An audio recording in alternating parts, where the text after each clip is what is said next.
L'Algérie peut-elle intégrer les BRICS? Cette question ne concerne pas seulement le Maghreb, elle ne concerne pas seulement l'Afrique, elle concerne réellement le monde. Comprendre cette question, c'est faire de la géopolitique à grande échelle. Et c'est bien le moment de vous former et de vous informer sur les grands enjeux géopolitiques mondiaux. Alors, d'entrée de jeu, sachez que ici, le but c'est de parler de géopolitique et d'être complètement froid et détaché.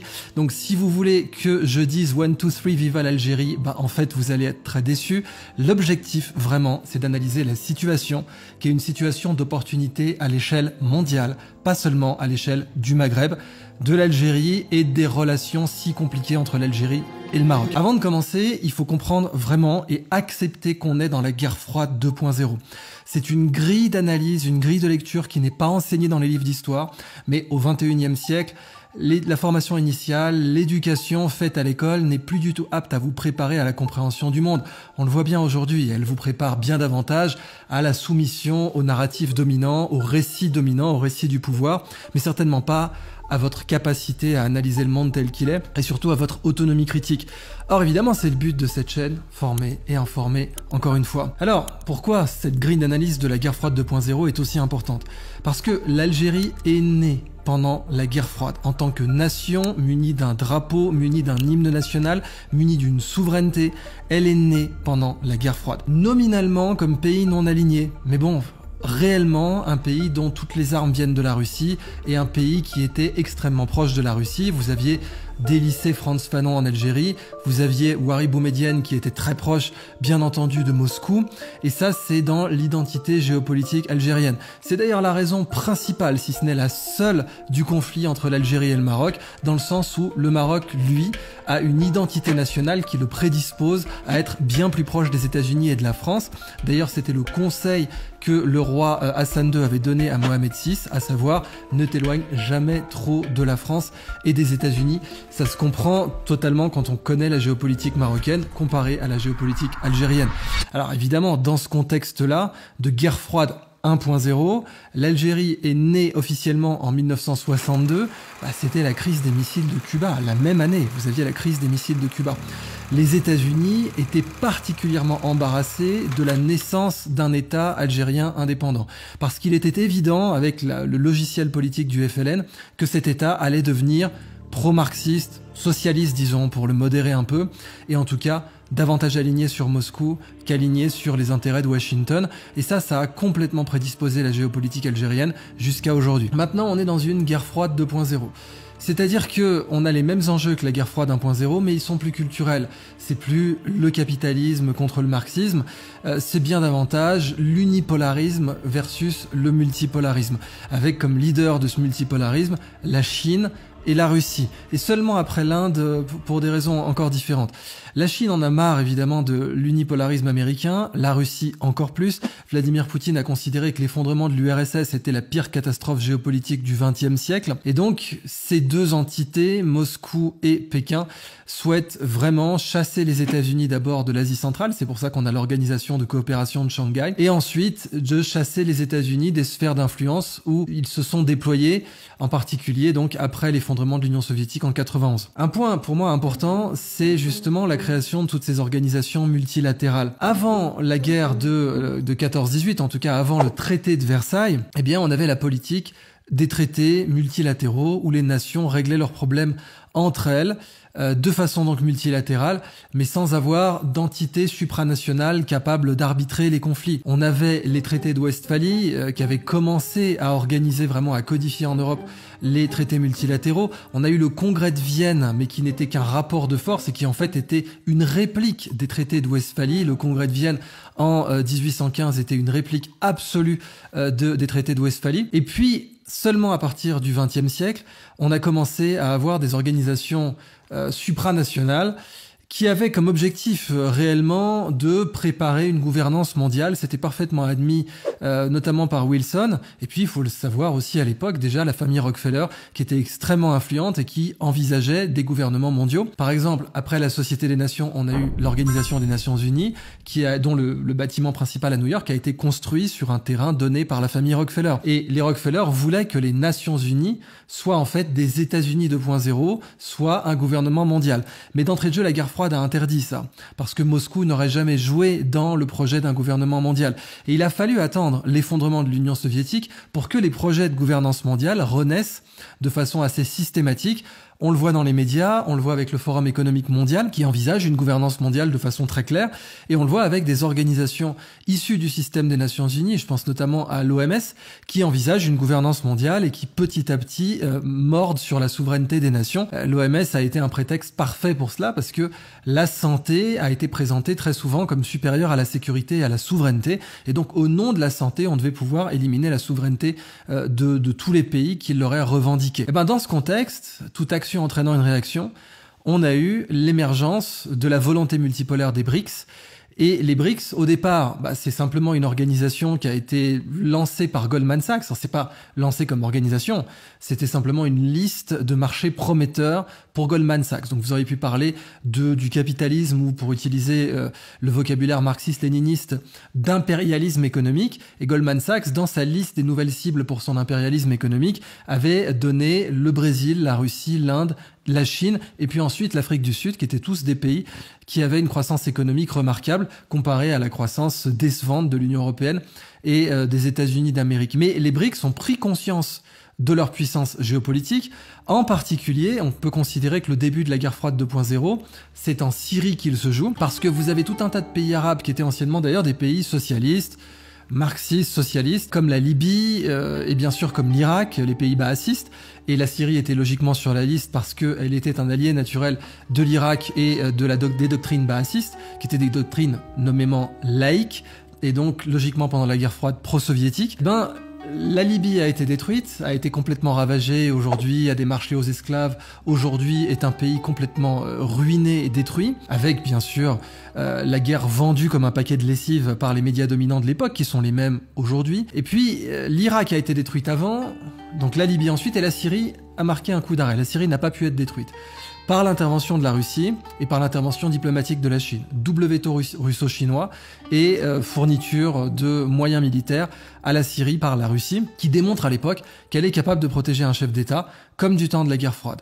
Là vraiment, on est dans une guerre froide 2.0. On a des préludes à la guerre froide 2.0 avec la guerre de Yougoslavie, bien sûr. Dès 91, les États-Unis se sont déployés au maximum pour accomplir tous les objectifs qu'ils n'auraient pas pu atteindre pendant la guerre froide 1.0. Ça inclut donc le fractionnement de la Yougoslavie, ça inclut la première et la deuxième guerre du Golfe, ça inclut aussi, d'une façon moins connue, le fractionnement du Soudan.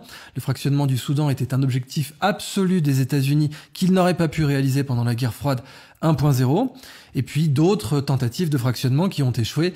On se rappelle de la grande carte du Moyen-Orient élargie, dans laquelle les États-Unis envisageaient de trancher dans la Turquie, de trancher dans l'Arabie Saoudite et de trancher dans tout un tas de pays. Et ça, ils n'ont pas pu le faire, parce que entre-temps, la Russie est devenue beaucoup trop puissante pour être ignorée dans la géopolitique internationale. Alors, dans ce contexte, les enjeux géopolitiques traditionnels de l'Algérie sont d'être un pays non aligné. Bien sûr, comme je vous l'ai dit, l'Algérie était officiellement non alignée, mais très concrètement était un pays beaucoup plus proche de la Russie. On n'a jamais vraiment eu une Algérie totalement non alignée, mais aujourd'hui, c'est dans l'intérêt absolu de l'Algérie d'entrer dans les BRICS. Absolu. Et est-ce que c'est dans l'intérêt des BRICS maintenant ? C'est la grande question, puisque l'Algérie, aujourd'hui, n'est toujours pas dans les BRICS. Elle a fait un protocole d'entrée, elle a fait une première candidature, alors on a eu même des signes de bonne foi des deux côtés, mais l'Algérie n'est toujours pas dans les BRICS. Alors, c'est quoi vraiment les problématiques qui font que l'Algérie n'est pas dans les BRICS, et peut-elle y entrer tôt ou tard? Côté BRICS, en tout cas côté chinois, il y a un intérêt absolu à faire rentrer l'Algérie dans les BRICS. Pourquoi? Parce que c'est une nouvelle porte d'entrée dans l'Afrique. D'ailleurs, pendant la colonisation, l'Algérie était une porte d'entrée de l'Europe dans l'Afrique. Vous en aviez plusieurs. Vous aviez la Libye notamment pour l'Italie, mais l'Algérie a été une porte d'entrée de l'Afrique absolument essentielle. Et c'est bien pour ça que Bugeaud avait lancé la christianisation de l'Afrique du Nord depuis l'Algérie. Il y avait tout un tas d'enjeux et l'Algérie était vraiment une porte pour l'accès à ce qui allait devenir le Soudan français, qui allait donner plus tard l'intérêt de la France à faire peut-être une voie de chemin de fer de Dakar jusqu'à Djibouti, lequel projet d'ailleurs a été bloqué par les Anglais qui eux voulaient faire une voie de chemin de fer du Cap au Caire. Ça a donné l'incident de Fashoda. Donc géopolitiquement, l'Algérie serait une entrée dans l'Afrique absolument incontournable. C'est le plus grand pays d'Afrique, 2 fois l'Éthiopie, même si sa population n'est pas comparable, mais on a le problème de l'économie. L'influence soviétique sur l'Algérie a joué un rôle absolument majeur pour ne pas dire dévastateur, sur son économie. À savoir, l'Algérie, aujourd'hui, est une économie absolument centrée sur les hydrocarbures, aucune diversification.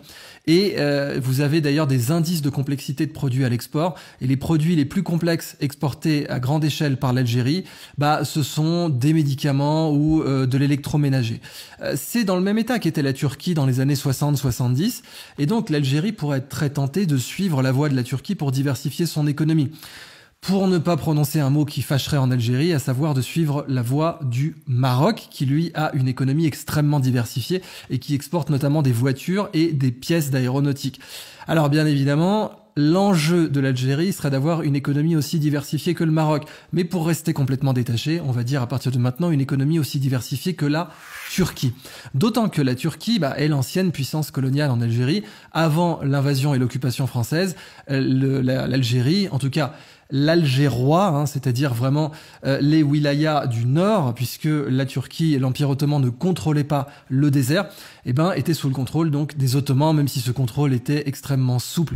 Cela dit, les Ottomans n'ont pas voulu voter, les Turcs n'ont pas voulu voter l'indépendance de l'Algérie à l'ONU, parce qu'il était encore considéré que ça faisait partie de la sphère d'influence ottomane. Cela dit, encore une fois aujourd'hui, la Turquie s'est excusée, je crois que c'était dans les années 80, pour ce vote, et aujourd'hui les relations entre l'Algérie et la Turquie sont bonnes, même si la Turquie est de plus en plus puissante en Libye, et que ça l'Algérie ne le voit pas forcément d'un bon œil. Mais aujourd'hui, vous avez d'autres enjeux qui font que les relations entre la Turquie et l'Algérie sont bonnes. Alors, la Turquie étant un membre junior prospectif des BRICS, si la Turquie est rentrée, l'Algérie pourrait suivre vraiment les pas de la Turquie pour rentrer dans les BRICS. Mais vraiment, ce qui bloque, c'est la diversification de son économie. Même l'économie éthiopienne est plus diversifiée que l'économie algérienne. Et l'absence de diversification, c'est très dangereux. D'abord pour la stabilité d'un pays, bien sûr, mais au-delà de ça, pour sa résilience, sa capacité à faire face à des crises économiques, pas seulement politiques, sa capacité à s'adapter aux nouveaux besoins économiques mondiaux. Alors, dans ce contexte, l'Algérie, comme le Maroc, reste un pays très jeune. Et la jeunesse, c'est l'idéal pour diversifier son économie. C'était le cas pour Taïwan dans les années 70-80. Bon, aujourd'hui, Taïwan exporte 10 fois plus que l'Algérie, alors que Taïwan a 2 fois moins d'habitants. Ça, c'est un point sur lequel on ne saurait trop insister. L'économie soviétique de l'Algérie dans les années 80 l'a pas du tout prédisposée à taïwaniser son économie, à rentrer dans les semi-conducteurs, à rentrer dans le logiciel, dans les mathématiques et dans les produits hautement transformés. Et aussi, d'ailleurs, de plus en plus dans l'intelligence artificielle et les services informatiques. Alors, cela dit, l'Algérie, encore une fois, a du potentiel, mais comme tout pays du Maghreb, comme tout pays même d'Afrique en général, à savoir des pays jeunes, mais il faut surtout pas qu'elle imite le développement économique occidental, par exemple. Il faut qu'elle mobilise sa jeunesse et qu'elle la fasse rentrer dans la création d'entreprises, dans l'ingénierie, ce qu'on appelle le génie national. Vous savez qu'en français, le mot ingénieur vient de génie, alors qu'en anglais, il vient de moteur. Engineer, en anglais, c'est moteur, engine, c'est le moteur, et en français, c'est donc le génie. Mobiliser son génie national, c'est ce que l'Algérie doit faire. Vous avez par exemple un des plus grands hackers au monde qui malheureusement est en prison aux États-Unis aujourd'hui, qui est algérien. On l'appelle le hacker souriant ou le smiling hacker, et il a été arrêté, je crois, en Thaïlande. Mais c'était un des plus grands hackers au monde quand il a été arrêté. L'Algérie aurait dû le récupérer au minimum, négocier avec les États-Unis pour le récupérer et utiliser ce talent absolu pour former une nouvelle génération de programmeurs, de spécialistes en cybersécurité, de fondateurs de start-up en cybersécurité, comme le fait un autre pays qui n'est pas en très bon terme avec l'Algérie, à savoir Israël. Mais bon, être en bon terme, c'est une chose, imiter le modèle économique, c'en est une autre. Et Israël, qui n'a pas de matières premières, ou très très peu, on a commencé à découvrir des gisements de gaz au large de Gaza et aussi au large du Liban, ça crée évidemment des conflits essentiels. Israël a mobilisé sa jeunesse et sa capacité de start-up pour avoir une économie plus diversifiée. Il est évident, absolument évident, que l'Algérie doit faire la même chose. Mais, encore une fois, on peut aussi se baser sur la Turquie plutôt que sur le Maroc aussi ou Israël. Mais pour l'instant, c'est pas le cas. C'est le plus grand défi de l'Algérie pour entrer dans les BRICS. Vraiment le plus grand. C'est pas tant un problème politique parce que les BRICS ont un intérêt à faire rentrer l'Algérie dans leur organisation comme membre junior, c'est-à-dire au même titre que l'Argentine ou que la Turquie, ou que l'Éthiopie d'ailleurs. On pourrait prendre le cas de l'Éthiopie parce que l'Éthiopie est en train de devenir l'usine de la Chine. La Chine avait une sweatshop économie, ça veut dire qu'elle faisait si vous voulez, des sweats à capuche dans les années 80 jusqu'à 90. Et puis aujourd'hui, la Chine fait des ordinateurs, des semi-conducteurs, elle fait des puces 5G, elle fait des antennes relais, elle fait du logiciel. Et c'est devenu une superpuissance technologique absolument incontournable. Mais c'était pas du tout évident du temps de Deng Xiaoping. Et aujourd'hui, on se demande bien sûr si Tebboune en Algérie n'est pas le nouveau Deng Xiaoping de l'Algérie. C'est beaucoup trop tôt pour le dire, beaucoup trop tôt. Mais on a une volonté claire de l'Algérie de diversifier son économie. Mais la volonté n'est pas suffisante à l'exécution. Il faut rapatrier les talents, il faut mobiliser des jeunes startups et il faut vraiment avoir un plan pour que d'ici 5 ans, on ait au moins 10% des exports de l'Algérie qui ne soient plus des hydrocarbures et pour l'instant, c'est pas le cas. Mais l'Éthiopie, par exemple, a diversifié son économie sous l'impulsion chinoise qui a d'ailleurs aussi pris des Éthiopiens pour les mobiliser dans les organisations internationales.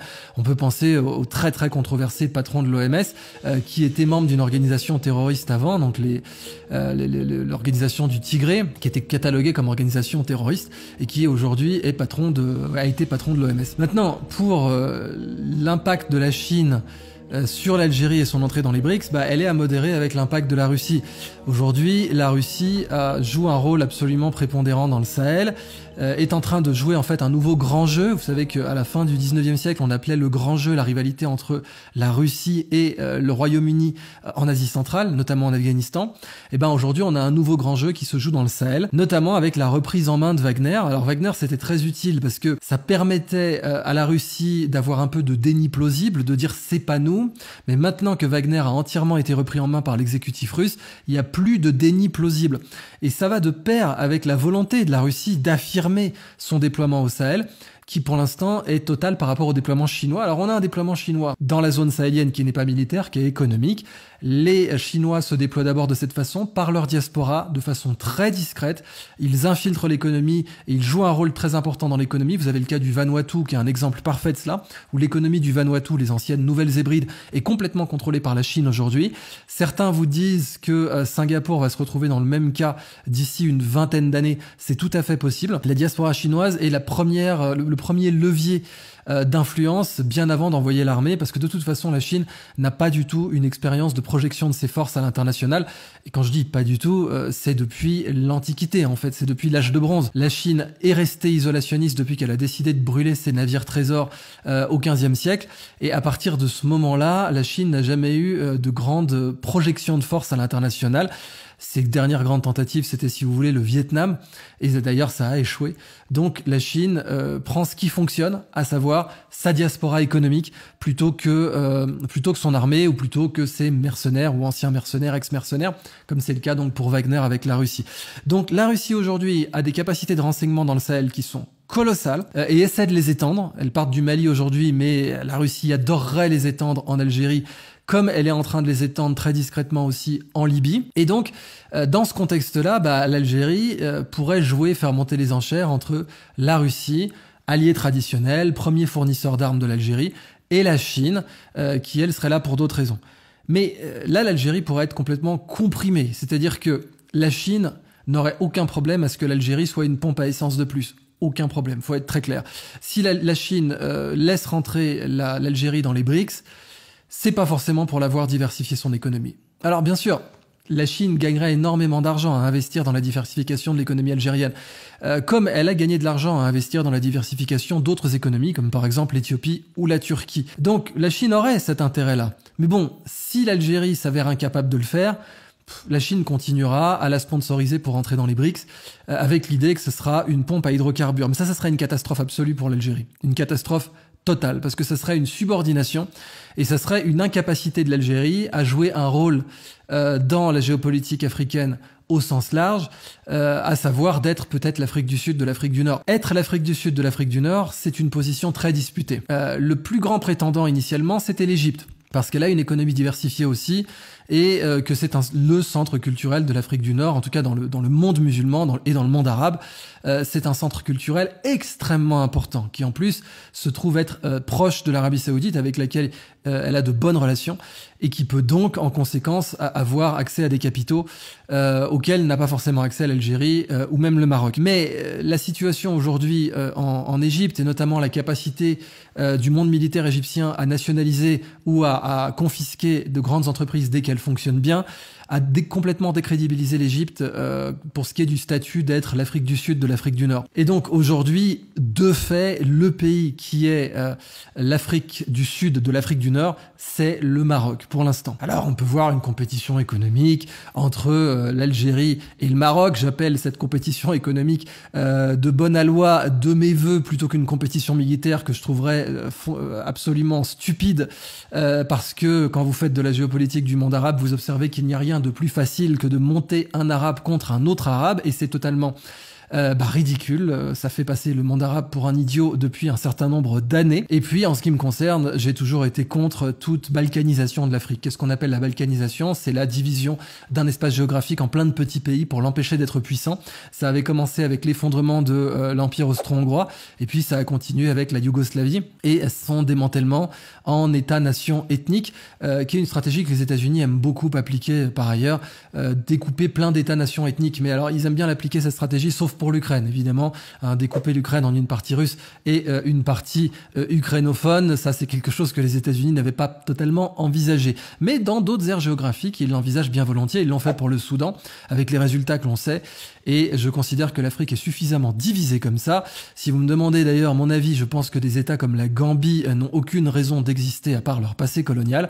Et tout ce qui divise l'Afrique de près ou de loin est quelque chose contre lequel je considère qu'il faut s'opposer. Mais cela dit, une compétition économique, une émulation économique entre le Maroc et l'Algérie pourrait être tout à fait intéressante, même si pour l'instant les économies algériennes et marocaines sont totalement complémentaires. On a un gros producteur de matières premières de l'autre, avec quelques compétitions encore une fois, notamment les phosphates, mais la Tunisie aussi produit des phosphates, et puis de toute façon aujourd'hui la Norvège est devenue un immense producteur de phosphates, et heureusement pour les Marocains, leur économie est suffisamment diversifiée pour pouvoir voir venir une compétition avec la Norvège, qui est un producteur de phosphates plus fiable pour l'instant qu'eux.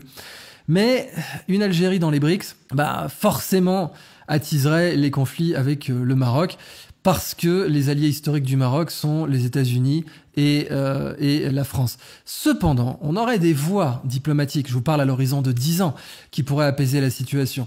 D'abord parce que le premier partenaire commercial du Maroc, c'est pas la France, c'est l'Espagne. Et le premier partenaire commercial potentiel de l'Algérie n'est plus la France non plus, mais l'Italie.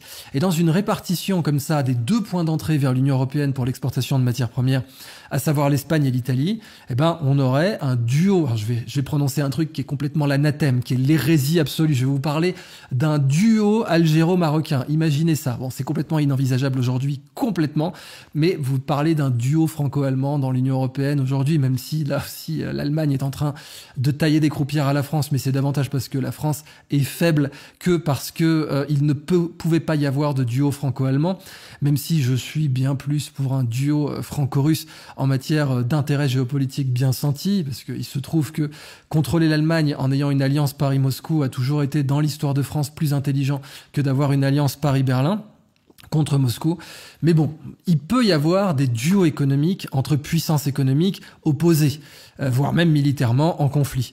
Mais cette idée complètement hérétique d'un duo algéro-marocain, pour l'instant, est complètement inenvisageable. Cela dit, Inch'Allah, comme on dit, je vous laisse revenir dans 10 ans pour voir si cette idée était idiote ou pas, avec le recul dans 10 ans. Donc on se revoit en 2033, et puis vous me direz ce que vous pensez de cette idée entre-temps. Donc, l'Algérie peut-elle rentrer dans les BRICS? La réponse est oui. Les BRICS veulent-ils faire rentrer l'Algérie dans leur organisation en tant que membre junior, comme l'Argentine, comme la Turquie ou comme l'Éthiopie d'ailleurs, qui est aussi un membre prospectif des BRICS parce que c'est devenu une usine de la Chine? La réponse est aussi oui. L'Algérie peut-elle se faire écrabouiller par une entrée dans les BRICS mal gérée? La réponse est oui aussi. C'est un sujet qui fâche. On croit qu'il suffit à l'Algérie d'entrer dans les BRICS pour que tout aille bien. Pas du tout. Si l'Algérie relève pas le défi de la diversification de son économie, elle va être dans une situation très mauvaise et elle va finir par être une vulgaire pompe à essence pour la Chine. La Chine elle-même pourrait s'opposer à un tel destin en tirant l'Algérie par le haut, en l'attrapant par le col et en diversifiant son économie à la turque ou à l'éthiopienne, puisque en fait la Chine n'a pas seulement un intérêt à exploiter les matières premières africaines, elle a un intérêt à développer l'économie des pays africains qu'elle a comme partenaires commerciaux.